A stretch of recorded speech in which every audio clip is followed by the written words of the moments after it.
कि कुर्बानी मुश्किल हो गई है। यूट्यूबर की वजह से, फार्मर की वजह से, कंटेंट क्रिएटर्स की वजह से कुर्बानी करना आजकल एक मुश्किल होगी। आप लोगों ने गुलाबी, अबलग, पांडा, मोज़ा प्रिंट कर करके जो है ना वो चीज़ों को आप आसमान के ऊपर लेकर आ गए, वरना पहले ऐसा नहीं होता था। मैं आपको, लोग कहते हैं जानदार है, आप इसको उससे कंपेयर नहीं करो। मैं आपको जानदार को जानदार से ही कंपेयर करके दिखाता हूँ, और ऐसे जानदार से जो कि कुर्बानी जिस पे अदा भी नहीं हो सकती। आज है, कल का कुछ पता ही नहीं है, जिंदा भी है, कल के नहीं है। कुत्ते का बच्चा जो है एक अपना दर्द दिल के तौर पे रखना चाहता हूँ कि पूरी कौम हमारी, इस चीज़ पे तो हर बंदा गवाही देगा कि पूरी कौम हमारी, और शायद मैं भी इस गुनाह में किसी माजी में मुलव्विस रहा होऊंगा जब बच्चा होऊंगा या ना समझ होऊंगा कि यार अगर मैं अगले की मजबूरी का फ़ायदा उठा करके जानवर ख़रीदूंगा तो क्या मेरी कुर्बानी कबूल होगी। बिस्मिल्लाहिर्रहमानिर्रहीम, अस्सलामु अलैकुम, welcome to cattle market Karachi and AQ cattle farm. आज की वीडियो एक, इसको आप पॉडकास्ट कह लें या कुछ भी जो आपको दिल चाहे कह लें, लेकिन एक बहुत मुनफरिद वीडियो होने वाली है। आप लोगों को पता है कि 5-6 दिन हो गए मैं तकरीबन वीडियोज़, ख़ास करके मंडी की वीडियो मेरी नहीं आ रही। फार्म की भी वैसे कमी आ रही है, लेकिन मंडी की तो वीडियो में काफ़ी लंबा एक गैप आ गया है।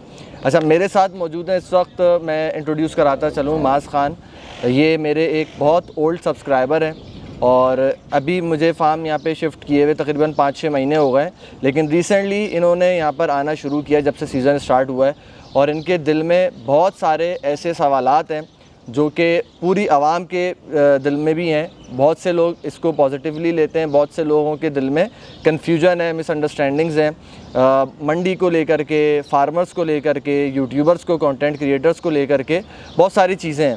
तो इन्होंने मुझसे सवालात किए ऑफ द कैमरा। मैंने अपनी पूरी कोशिश करी कि मैं इनकी तशफ़ी कराऊँ और जो है ना इनको मुतमईन करूं। और जब ये अगर किसी हद तक मुतमईन हुए नहीं हुए वो तो खैर आपको पता चल जाएगा अभी। तो इन्होंने कहा कि यही सवाल मैं आपसे ना पब्लिकली भी करना चाहता हूं। तो मैंने बोला मोस्ट वेलकम, हम ऐसे कर लेते हैं।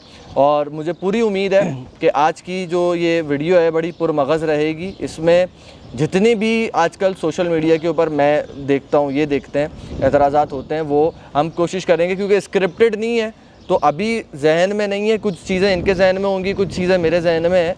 तो जो चीज़ें हम लोग देखते हुए आ रहे हैं, चल रही हैं, पूरी कोशिश करेंगे कि उनके मुदल्लल जवाब दें। तो ओवर टू यू। अस्सलाम वालेकुम माज़ भाई, कैसे हैं? वालेकुम अस्सलाम, अल्हम्दुलिल्लाह, आप कैसे हैं भाई? अल्हम्दुलिल्लाह, अल्लाह का फ़ज़ल है। तो माज़ भाई, मैं आपसे सबसे पहले ये रिक्वेस्ट करूँगा कि बिला झिझक जो दिल में आए, ठीक है, विदाउट एनी फ़िल्ट्रेशन आप मुझसे क्वेश्चन करें, और मेरी पूरी उम्मीद होगी कि मैं उसको पॉइंटफुल बात करूं, मुदल्लल बात करूं, और आपका भी और बाकी की ऑडियंस का भी जो है ना मैं वो दिल मुतमईन करूं इस हवाले से। सबसे पहले सवाल भाई आपसे यही है, आप मंडी क्यों नहीं जा रहे? मंडी क्यों नहीं जा रहे? बिल्कुल, ये तो बहुत अच्छा सवाल आपने किया। देखिए, मंडी में इसी वजह से नहीं जा रहा हूँ क्योंकि मंडी के हवाले से, मंडी की जब हम कवरेज करते हैं, और हम आज से नहीं बल्कि 6-7 साल से करते हुए आ रहे हैं, और भरपूर कवरेज करी है, अल्लाह का बड़ा शुक्र है, और बड़े मुश्किल हालात में भी करी है, ठीक है।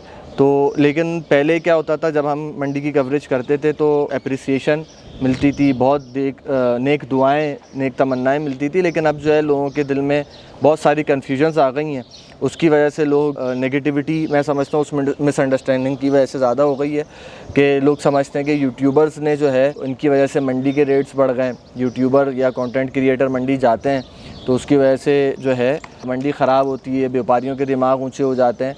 गो के सबसे पहले मैं ये बात अर्ज़ करना चाहूँगा कि यूट्यूबर की और कंटेंट क्रिएटर की इसमें किसी हद तक गलती है, होगी, जो तस्लीम करने वाली बात है। लेकिन बहुत सारे फैक्ट्स हैं, मंडी का जो उतार चढ़ाव है, ठीक है, माल के, चाहे फार्मर के पास हो या व्यापारी के पास हो, जो रेट बढ़ते या कम होते हैं, उसका दूर दूर तक जो है ना यूट्यूबर से लेना देना नहीं है। हाँ, यूट्यूबर की वजह से कुछ चीज़ें हैं जो बहुत सारी गलत हुई हैं, ठीक है, लेकिन अगर हम बात करते हैं फैक्ट्स की तो उसके अंदर जो है ना पैसे जो जानवर के बढ़ते हैं ना, उसका यूट्यूबर का उसके अंदर कोई किरदार एज सच नहीं है।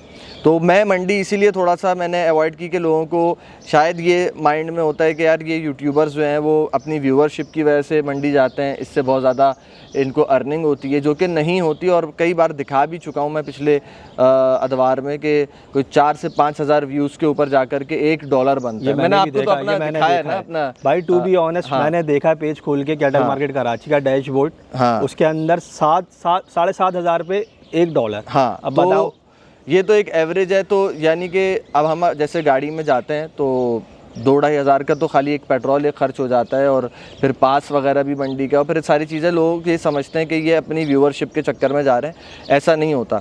तो मैंने बोला कि यार अगर कंटेंट बनाना है तो हम जो है वो हमारे फार्म पे माशाल्लाह 100 के करीब जानवर हैं, कंटेंट की कमी हमारे फार्म पे भी नहीं है। दूसरे फार्मर्स भी इनवाइट करते हैं, उनके पास इज़्ज़त से इनवाइट करते हैं, बल्कि इवन के पे भी करते हैं, तो वहाँ चले जाते हैं, वो वीडियो बना के डाल देते, तो कंटेंट की कमी नहीं है। लेकिन मेरा हरगिज़ भी मकसद ये नहीं है आज बात करने का कि जो है ना मैंने जो है मंडी जाना नहीं है। मंडी बिल्कुल मेरा इस वीडियो के फ़ौरन बाद आज की तारीख़ में ही मेरा इंशाल्लाह इरादा है कि मैं इसका इंशाल्लाह रिस्पांस देखेंगे, और अगर लोगों की तरफ से रिक्वेस्ट होगी, पॉजिटिविटी होगी, लोग अप्रिशिएट करने वाले ज़्यादा नज़र आएंगे। गो के हैं वैसे आज भी अल्लाह का शुक्र है अप्रिशिएट करने वाले लोग ज़्यादा हैं बनिस्बत जो जिनके थोड़ी मिसअंडरस्टैंडिंग है या नेगेटिविटी है। तो इंशाल्लाह उनके लिए पहले भी, फार्मर बनने के बाद भी पिछले साल मंडी की कवरेज करिए, इस साल भी शुरू में करी, बट बीच में कुछ ज़्यादा ही जो है वो नेगेटिविटी और ये सारी चीज़ें चलने लगी। तो मैंने बोला थोड़ा सा ना वेट करते हैं, और जब पहले कोशिश करते हैं कि इसके ऊपर एक हेल्दी डिस्कशन हो जाए, उसके बाद फिर इंशाल्लाह मंडी को कंटिन्यू करते हैं। मुज़म्मिल भाई एक सवाल है आपसे जी, शायद आपको तकलीफ़ भी हो, मगर ये कि जवाब लाजमी चाहिए उसका। बिल्कुल। सवाल ये है कि मैं और मेरे घर वाले, शायद मेरे जैसे और भी शौकीन होंगे, ये सोचते हैं कि फ़ार्म का जानवर पलवाना ऐसा है कि चर्बी से भरा हुआ होता है जी, और मंडी का जानवर ऐसा होता है गोश्त का रेशो ज़्यादा होता है। सही है। तो गोश्त का रेशो ज़्यादा होने की वजह से लोग तकसीम अच्छा कर सकते हैं जी, और चर्बी वाले जानवर में फिर वो चर्बी लोग खाते ही नहीं है, वो फेंक देते हैं। अक्सर हमें रोडों पे भी नज़र आती है और जगह पे भी नज़र आती है। इस बात को आप कैसे एक्सप्लेन करेंगे? इस बात को मैं ऐसे एक्सप्लेन करूँगा कि बिल्कुल ये हकीकत है कि जो फार्म का जानवर होता है उसके अंदर चर्बी का रेशो ज़्यादा होता है, और मंडी के जानवर में अमूमन चर्बी का रेशो कम होता है। और ये मंडी के जानवर से भी टिपिकल एक जो टर्म है ये मुराद है जो यानी कि पूरा साल पला हुआ नहीं है जानवर, या जो सिर्फ चराई के ऊपर पला हुआ है, उस जानवर की बात हो रही है कि उसमें चर्बी का रेशो कम होता है और मीट वेट ज़्यादा होता है।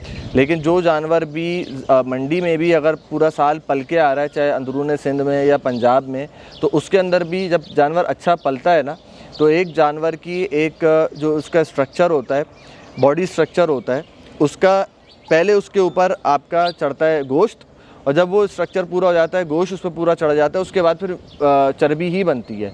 ये ऐसे ही है कि जैसे एक इंसान है 6 फीट का है, और 6 फीट के ऊपर अगर उसके ऊपर मीट चढ़ेगा, वो मिसाल ले लें आपके 80 किलो तक मीट चढ़ेगा, तो 80 किलो के बाद जो मज़ीद अब जो उसकी ग्रोथ होगी ना, वो कोलेस्ट्रॉल की और फैट की, चर्बी की होगी, तो वो चर्बी चढ़ेगी उसके ऊपर। तो जो हमारे फार्म्स के ऊपर पलाई करवाई जाती है, ज़्यादातर देसी नस्लों की पलाई होती है, जिसमें चोलिस्तानी है, साहिवाल है, या मिक्स ब्रीड है चोलिस्तान साहिवाल की, ठीक है। तो इनके अंदर अब लोगों को बेसिकली चाहिए होता है 1 साल के अंदर मुकम्मल पलाई चाहिए होती है। मिसाल के तौर पे कच्चा खीरा जानवर लोग देते हैं, जो कि 2 दांत होने में उसको अभी 8-10 महीने होते हैं, यानी बकरा ईद करीब आते तक वो 2 दांत होता है। और 2 दांत की उम्र में अब एक बंदा जब फार्म पे जानवर पलवाता है शौकीन, तो उसकी ख्वाहिश होती है 2 दांत भी हो जानवर और उसके ऊपर जो है ना पूरी कोई उसकी हड्डी नज़र ना आए।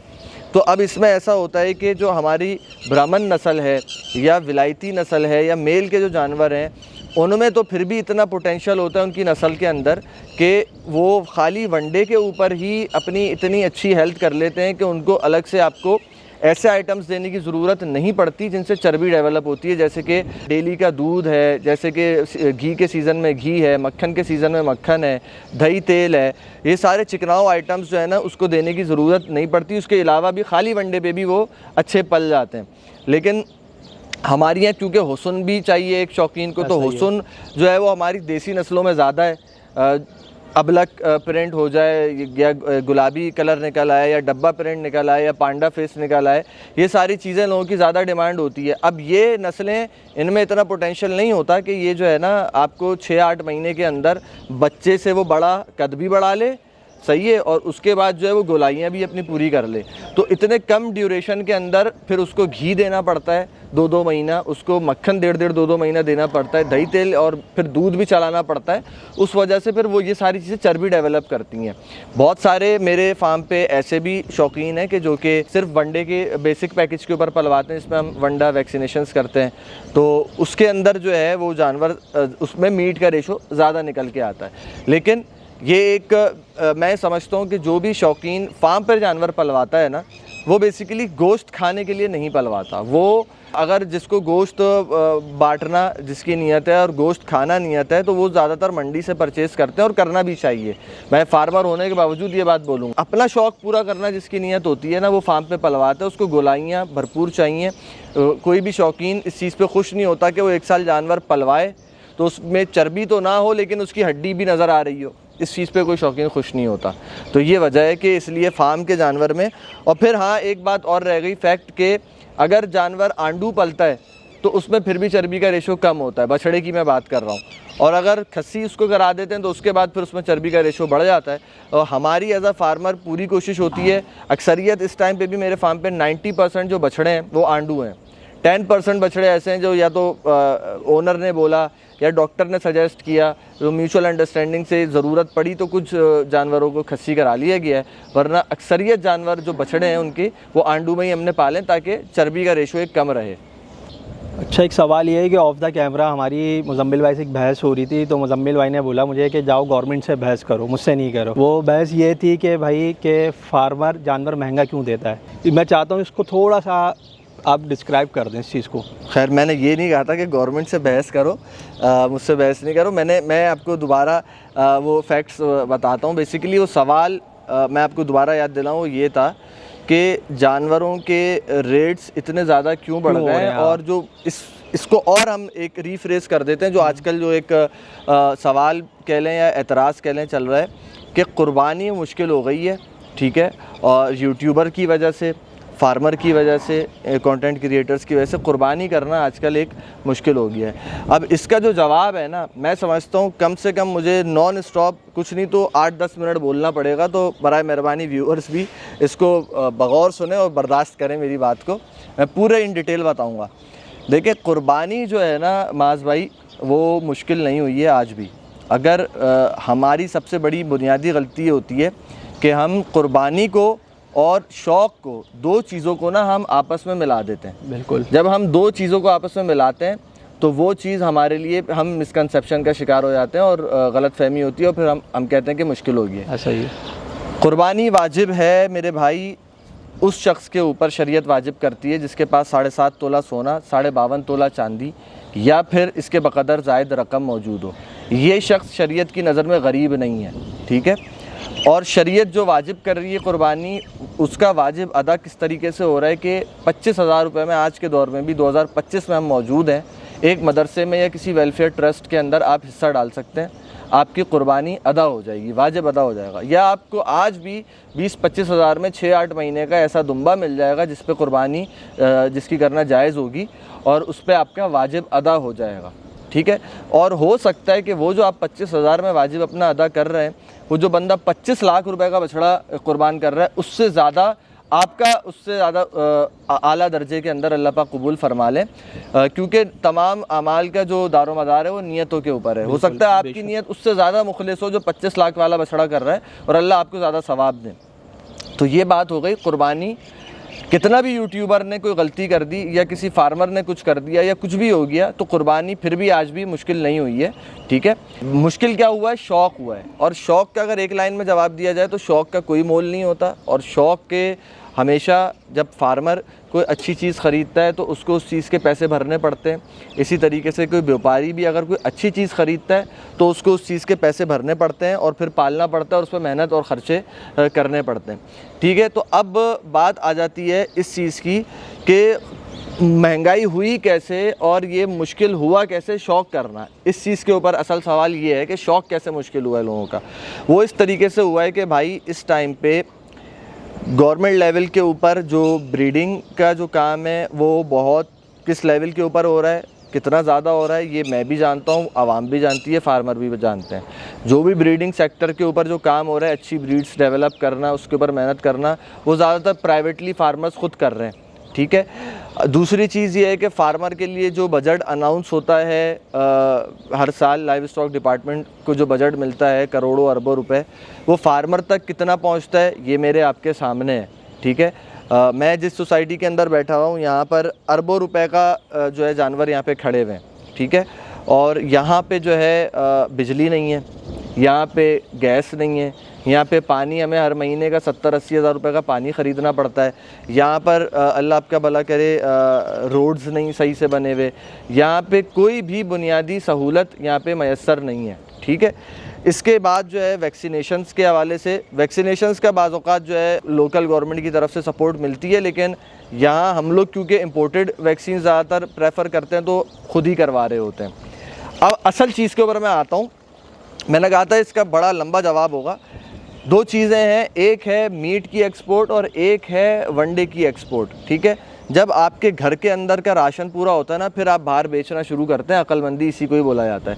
लेकिन हमारे यहाँ जो राशन फार्मर को मिलता है वो सी ग्रेड का होता है। ए और बी ग्रेड तो जो है वो एक्सपोर्ट हो जाता है, और अगर ए और बी ग्रेड का राशन आपको दलिया या अट्टी वगैरह चीज़ें चाहिए हैं तो वो फिर कॉस्ट में ज़्यादा होती हैं। इवन खल के अंदर भी मैं अगर बताऊं, फार्मर हजरात देख रहे होंगे तो 3 कैटेगरीज़ की खल आती है। तीनों कैटेगरीज़ में 100-200 रुपए का बोरी के ऊपर फ़र्क है। आपको घटिया वाली लेनी है घटिया ले लो, दरमियानी लेनी है अच्छी लेनी है। ठीक है, क्योंकि बात यही है कि जो अच्छी चीज़ होती है वो अच्छे दामों में बाहर एक्सपोर्ट कर दी जाती है, एक्सपोर्ट के ऊपर पाबंदी नहीं है। अपने घर का ख़र्चा पूरा नहीं होता और बाहर एक्सपोर्ट, मीट जो है वो एक्सपोर्ट हो जाता है। अब आज अगर आपका एक लोकल कसाई मंडी से जानवर मिसाल के तौर पे 50,000 रुपये मन के हिसाब से कट्टू ख़रीद रहा है, तो जो स्लॉटर हाउसेस कंपनीज़ हैं उसमें 55-56 हज़ार रुपये मन के हिसाब से एक्सपोर्ट हो रहा है। तो व्यापारी जो है बेसिकली उसकी प्रेफरेंस आ गई कि वो उस लोकल कसाई के बजाय वो उस बंदे को बेच रहा है जो स्लॉटर हाउस कंपनी वाला है, क्योंकि उसको उससे ज़्यादा अच्छा रेट मिल रहा है। ठीक है, जो फार्मर है उसको स्लॉटर हाउस के अंदर कट्टू माल कटवाने में ज़्यादा अच्छा रेट मिल रहा है अपना लोकल बेचने के बजाय। तो इस वजह से हर हफ्ते, पूरा साल हर हफ्ते मुल्तान मंडी से हज़ारों की तादाद में जानवर सेल होता है, जो कि पंजाब में भी जा रहा है, स्लॉटर हाउस में कट रहा है, और कराची में भी आ रहा है। 4-5 स्लॉटर हाउसेज हैं जहाँ पे जानवर कट रहा है। अब 240 किलो लाइव वेट के ऊपर जानवर पहुँचता है। 240 से लेके 320 किलो लाइव वेट ये स्लॉटर हाउस का एक्सपोर्ट का क्राइटेरिया है। मिनिमम 240 लाइव वेट होना चाहिए, यानी कि ज़िंदा में 6 मन, यानी कि गोश्त में 3 मन का अगर जानवर है तो वो इस काबिल हो जाता है कि उसको जो है ना वो एक्सपोर्ट करते हैं बाहर, और उसका अच्छा रेट मिल रहा है आपको, आपके पाकिस्तान से ज़्यादा अच्छा रेट मिल रहा है। तो जो व्यापारी बकरा ईद तक एक जानवर को पालता था, अभी खीरे बच्चे को वो 2 दांत तक लेकर आता था और बकरा ईद तक पाल करके उसको फिर सेल करता था, वो व्यापारी 20 साल में ही बच्चा अभी खीरा है उसका जैसे ही लाइव वेट 6 मन 7 मन लाइव वेट का वो हुआ, वो उसको मंडी ले आके वहीं बेच देता है। तो आप ये चीज़ देखते हैं कि कराची के अंदर हर साल जो कुर्बानी करने वाला है उसकी तादाद तो बढ़ रही है, कराची की आबादी बढ़ रही है, तो कुर्बानी जिन पे वाजिब है वो बढ़ते जा रहे हैं। लेकिन हर साल जो मंडी के अंदर ट्रॉले आते हैं, ट्रक्स आते हैं, उनकी तादाद हर साल पिछले साल से 1500, 1500, 200, 400 ट्रक्स कम आ रहे हैं पिछले साल की बनिस्बत। वजह यही है कि जब व्यापारी का 20 साल में ही जानवर बिक रहा है तो वो उसको पहले, आज से अगर 5-10 साल पहले अगर आप रेशो निकालें तो सोराबगुड़ मंडी में 20-21 हज़ार ट्रक भी आता था। ठीक है, जब इतनी क्वांटिटी में जानवर होगा, भाई डिमांड एंड सप्लाई का रूल है, तो फिर जानवर जाहिर बात है सस्ता बिकेगा, सस्ता बेचना पड़ेगा हर किसी को। फिर फार्मर को भी जब वो पालने के लिए ख़रीदेगा सस्ता मिलेगा, तो जब सस्ता पालेगा, अगर वंडा भी बाहर एक्सपोर्ट नहीं हो रहा, वंडा भी वाफिर मकदार में आपका मौजूद है, तो वंडा भी अगर एक्सपोर्ट नहीं हो रहा तो वो फार्मर पालेगा भी सस्ता। अगर बिजली के हवाले से, गैस के हवाले से, वनडे के हवाले से सब्सिडी मिल रही हो फार्मर को, ठीक है, गवर्नमेंट की तरफ से, तो और बहुत अच्छा हो जाएगा फार्मर के लिए, तो रेट आ जाएंगे नीचे। लेकिन एतराज़ आता है सिर्फ़ और सिर्फ यूट्यूबर के ऊपर और एक फार्मर के ऊपर।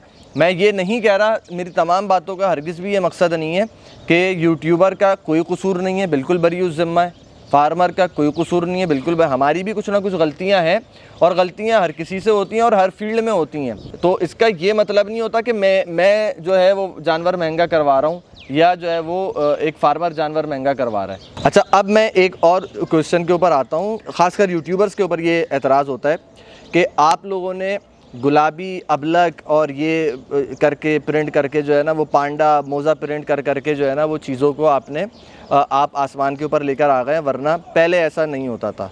ये सवाल आप शायद करना भूल गए, मैं इस सवाल का जवाब देना चाहता हूँ। देखें, आज से 15-20 साल पहले अगर मैं और आप मंडी जाते थे, तब भी जो हमें हमारी नज़र में जो जानवर अच्छा मालूम होता था, या जानवर जिस जानवर को व्यापारी कहता था कि ये बड़ा खूबसूरत जानवर है, ये ऐसा जानवर है, ये वैसा जानवर है, हम उसी जानवर को ही उस पर ही हाथ रखते थे। ठीक है। और अगर मैं एज अ यूट्यूबर अपनी मिसाल दूं तो 2018 में गालिबन हमारे यहाँ एक बछड़ा आया था जिसका नाम मैंने चीता बुल रखा था। मेरा पुराना चैनल था पाकिस्तान मीडिया टुडे, उस पर आज भी उसकी वीडियो मौजूद होगी उस बछड़े की। वो चीना बछड़ा था और हमारे नज़दीक दुनिया का सबसे ज़्यादा खूबसूरत बछड़ा वही था और व्यापारी ने हमें सबसे ज़्यादा तारीफ़ें करके वो बछड़ा बेचा था कि यार इतना खूबसूरत प्रिंट है। और हमें भी लगता था क्योंकि हमें उस टाइम पे अवेयरनेस नहीं थी कि यार चीना प्रिंट जो होता है ये बेसिकली ये एक कट्टू की उसके अंदर आता है, ये प्रिंट जो है ना वो कैटेगरी के अंदर आता है। मगर जब हम आहिस्ता आहिस्ता फार्म्स पर जाना शुरू हुए और मंडियों में व्यापारियों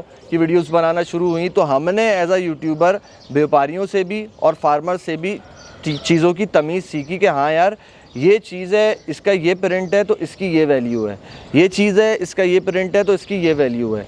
ठीक है, अब जितनी जैसी अच्छी चीज़ होती है ना उसके वैसे ही पैसे बनते हैं। अब यूट्यूबर के ऊपर एतराज़ आता है, यूट्यूबर ने अगर एक इन्फॉर्मेशन दी है जिससे व्यापारी में भी अवेयरनेस आई है और आवाम में भी आई है, तो कुछ इन्फॉर्मेशन यूट्यूबर की ऐसी है जिससे व्यापारी को फ़ायदा हुआ है और कुछ इन्फॉर्मेशन ऐसी है जिससे आवाम को फ़ायदा हुआ है। बिल्कुल फैक्ट है। जिस तरह मैंने बताया और पहले अपनी कई वीडियोस में बता चुका हूँ कि चीना प्रिंट जो है या चितकबरा या खबरा जिसको बोलते हैं वो प्रिंट जो है या ऐसा प्रिंट जिसमें जैसे कोड सिक्का जो है, ये ऐसे प्रिंट्स हैं जिनकी कोई वैल्यू एज सच नहीं है। इस प्रिंट की कोई वैल्यू नहीं है। इसमें जानवर की जो आप वैल्यू लगाते हैं वो ज़्यादातर उसके जो गोश्त वज़न है उसकी वैल्यू लगाते हैं और 10-20-25 हज़ार रुपये आप ऊपर थोड़ा बहुत दे देते हैं कि कुर्बानी का जानवर है। नॉर्मली वो गोश्त वज़न पे पहले भी बिकता था, आज भी वो इसी रेट के ऊपर वो जानवर बिकता है। और अगर पहले अगर कोई व्यापारी उस जानवर को कहता था कि यार ये देखो कितना खूबसूरत वो है प्रिंट है, तो आज अगर वो व्यापारी आवाम में से किसी को कहता है यार ये चीना बछड़ा कितना खूबसूरत है, तो वो ये कह सकता है कि यार मैंने मुजम्मिल भाई की वीडियो में देखा है और उन्होंने मुझे बताया है कि यार ये तो कट्टू है, तुम कट्टू को खूबसूरत कह के कैसे बेच सकते हो।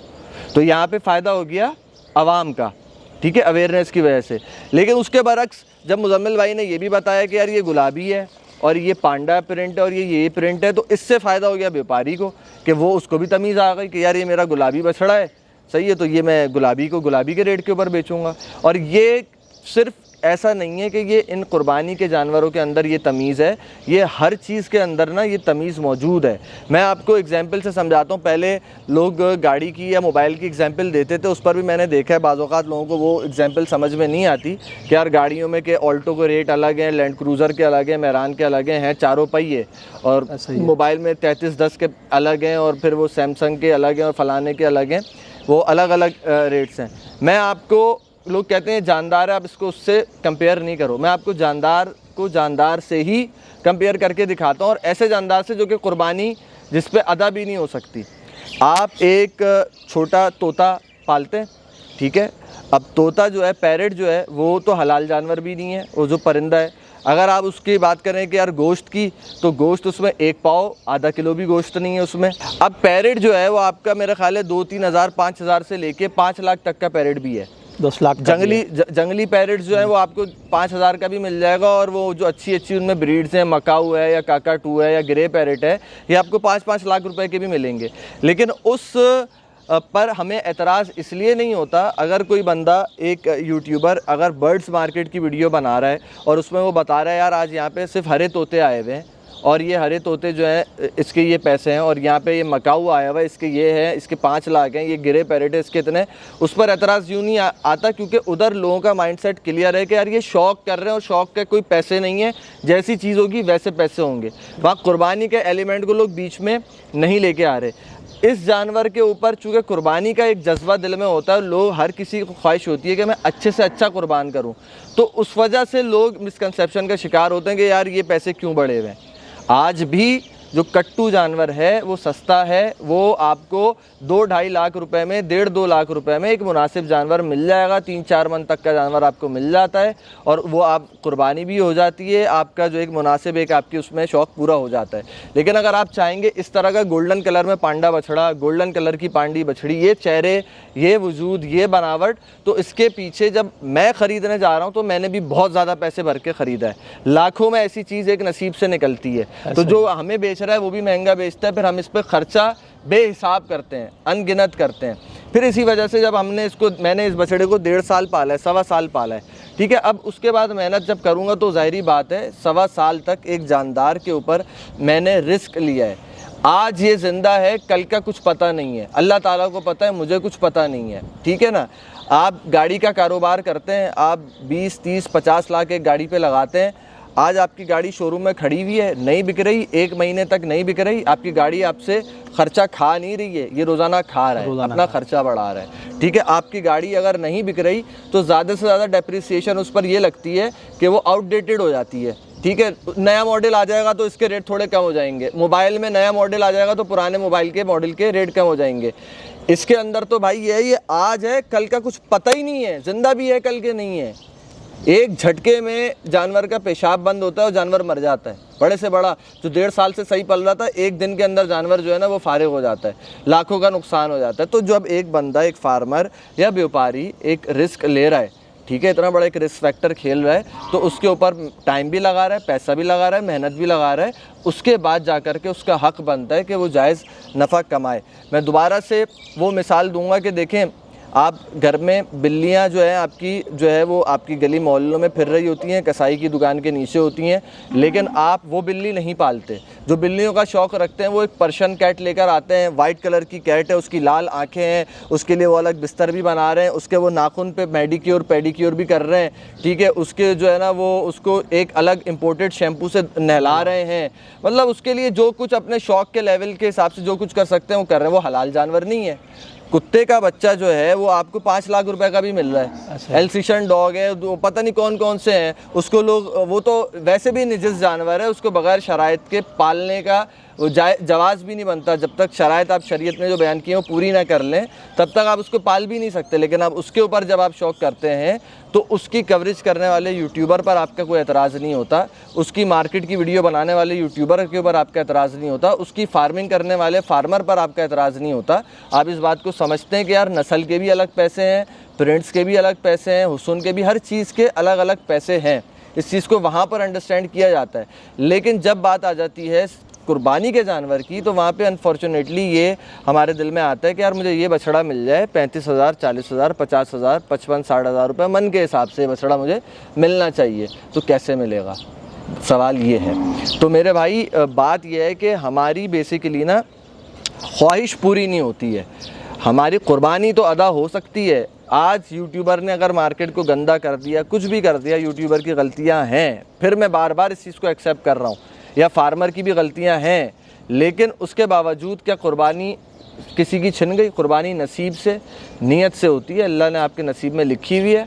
तो फार्मर कितना महंगा कर दे, आपकी कुर्बानी जो इंशाल्लाह अदा हो के रहेगी। और नहीं है नसीब में तो मैं कितना सस्ता कर दूं। अनफॉर्चुनेटली एक चीज़ मैं बहुत अखलाकियात के दर्जे में रहते हुए एक अपना दर्द दिल के तौर पे रखना चाहता हूं कि हमारी आवाम के अंदर मिन हैसुल कौम एक नेगेटिविटी है, और वो ये है कि हम कुर्बानी का जो एसेंस है ना, जो उसका असल एक मज़ा है, उसका जो वो एक उसके पीछे मैं समझता हूँ एक मकसद था, उसको किसी हद तक भुला बैठे हैं।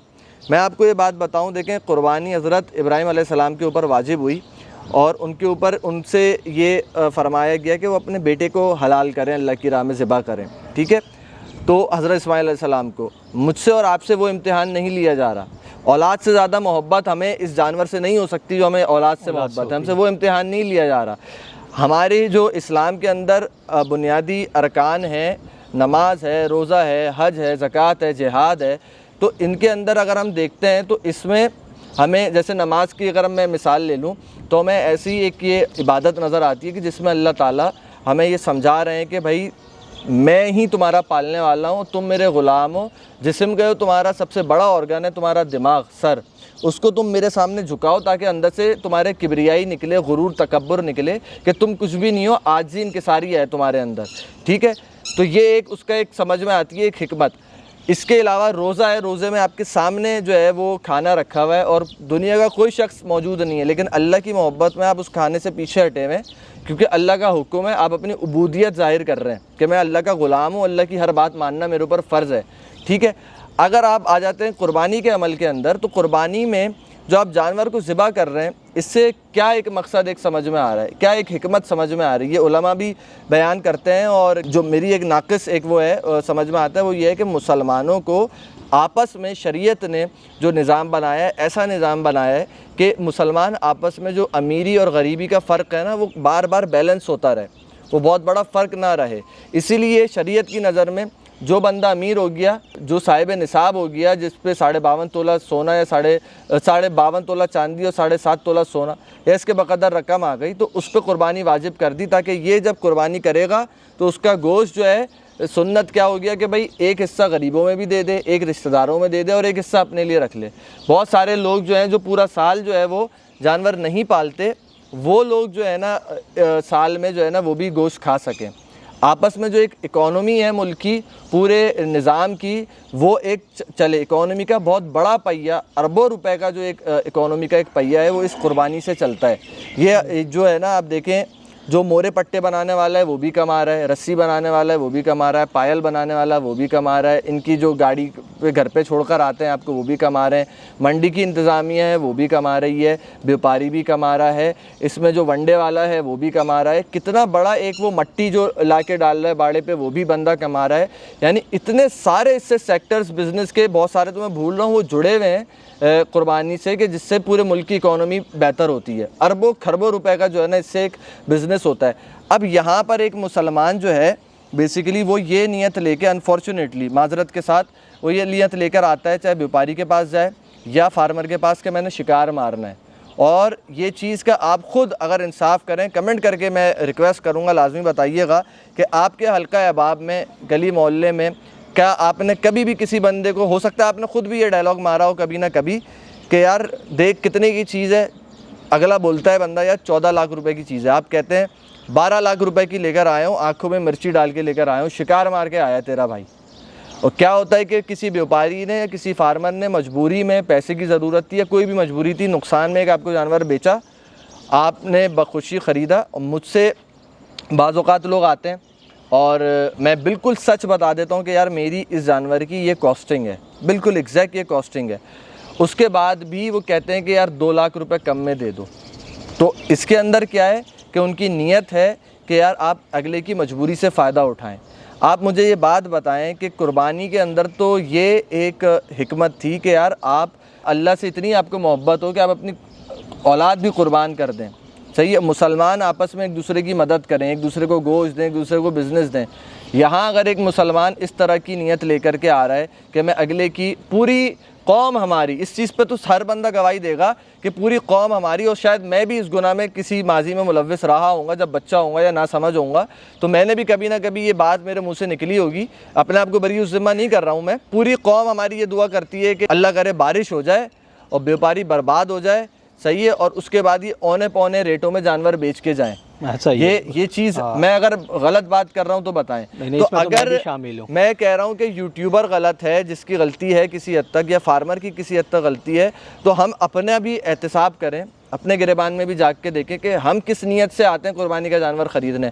मुझे आज भी याद है, एक बछड़ा मैंने ख़रीदा था, लाइव सेशन के अंदर दिखाई थी उसकी पूरी बार्गेनिंग, अनमोल नाम रखा था, वाइट नुकरा था। आज से शायद 4 साल या 5 साल पहले ख़रीदा था, एग्जैक्टली डेट याद नहीं है। वो बछड़ा मैंने गालिबन 2,57,000 रुपये का ख़रीदा था सोराब गोड मंडी से, 2,57,000 का। अगर हम उसकी गोश्त वज़न की बात, वो नुकरा था, प्योर वाइट नुकरा था बछड़ा, वो बहुत खूबसूरत था। अगर हम उसके वज़न की बात करें तो उस टाइम पे उसकी वज़न के हिसाब से शायद वैल्यू बनती होगी 1.5 लाख रुपए। और मुझे, मेरी बहुत सारे ऑडियंस ने ये बात बोली कि यार आप पूरा साल मंडी में घूम रहे होते हैं, पूरे आप कवरेज कर रहे होते हैं, और आपने इतना महंगा बछड़ा क्यों ख़रीदा भाई? और आप तो लुट कर आ गए, या आपने मंडी ख़राब कर दी महंगा बछड़ा ख़रीद के, व्यापारी का दिमाग सर पे चढ़ा दिया। अब आपको मैं एक बात बताऊं, मैंने सिंपल सी एक जवाब उनको दिया, यार मैंने अगर महंगा ख़रीदा है, अव्वल तो जो अच्छी चीज़ है, खूबसूरत चीज़ है, वो मिलती महंगी है, लेकिन अगर मैंने महंगा ख़रीदा भी है तो मैंने नफ़ा किसको दिया है? क्या मैंने किसी यहूदी को नफ़ा दिया है, या किसी ईसाई को, किसी हिंदू, किसी काफिर को नफ़ा दिया है? एक मुसलमान भाई को ही नफ़ा दिया है ना। या दूसरी बात यह है कि जब मैंने 2,57,000 का बछड़ा ज़िबा किया है, तो अल्लाह ताला क्या मुझसे बरोज़ क़यामत ये बोलेंगे कि यार इसकी वैल्यू तो जो है वो 1.5 लाख रुपए थी बछड़े की, और तुमने महंगा 2,57,000 का ख़रीद लिया, तो तुम्हें सवाब 1.5 लाख का मिलेगा, 2,57,000 का तुम्हें सवाब नहीं मिलेगा? क्या ये भाई, मैंने अगर 20-25 हज़ार 50 हज़ार महंगा भी एक जानवर ख़रीद लिया तो मुझे सवाब तो पूरा ही मिलना है ना। ठीक है। अब वो अगले बंदे का नसीब है कि अगले ने अगर जो है वो मुझसे नाजायज़ नफ़ा रखा, बहुत ज़्यादा नफ़ाखोरी कर ली, ठीक है, वो एक अलग मामला है। लेकिन अब मुझे तो नफ़ा पूरा मिलना है ना, मुझे तो जो सवाब है वो अल्लाह की राह में वो पूरा मिलना है। तो ये चीज़ जो है ना हमारे अंदर जब तक ये पॉजिटिविटी नहीं आएगी कि यार कुर्बानी का मकसद ये है कि मैं अपने मुसलमान भाई को भी फ़ायदा पहुँचाऊँ, मैं शिकारी माइंडसेट से ना चलूँ, ठीक है। जब आप एक बिज़नेस कर रहे होते हैं उसके अंदर एक माइंडसेट अलग होता है। जब आप अपनी ख़ास घर की कुर्बानी के लिए कोई जानवर परचेज़ कर रहे होते हैं उस वक्त आपको ये चीज़ जहन में रखनी चाहिए कि यार अगर मैं अगले की मजबूरी का फ़ायदा उठा करके जानवर ख़रीदूँगा तो क्या मेरी कुर्बानी कबूल होगी? ये एक बहुत बड़ा सवालिया निशान है। मैं इस पर कुछ नहीं कहना चाहूँगा कि मैं बोलूँ होगी नहीं होगी। हम अपने आप से ख़ुद सवाल करें कि हमें पता है कि ये जानवर की कॉस्ट जो है मार्केट के हिसाब से 15 लाख बनती है और हम वो जानवर 12 लाख का ख़रीद के लाए हैं अगले की मजबूरी का फ़ायदा उठा के, तो जो 3 लाख का हमने शिकार मारा है वो हमें अल्लाह की राह में ये कबूल हो जाएगा या नहीं होगा, इसका थोड़ा सा हमें देखना चाहिए। क्योंकि जो सुन्नत से जो चीज़ें साबित हैं वो ये है कि अगले को नुकसान ना दिया जाए।